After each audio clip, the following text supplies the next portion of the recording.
ไม่ต้องเกรงปล่อยหายใจลึกๆเวลามีอาการแป๊บหายใจลึก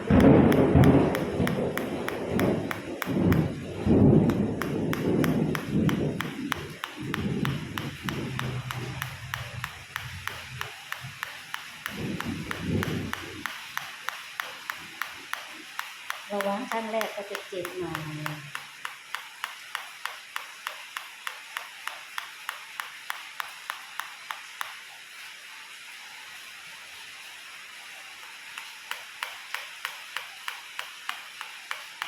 ตรงนี้ไม่มีใช่ไหม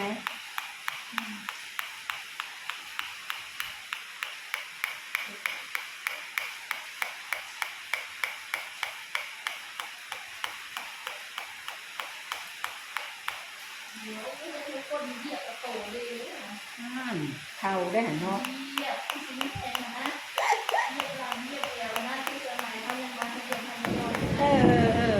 ชื่อเธอได้อันเยียบให้ยา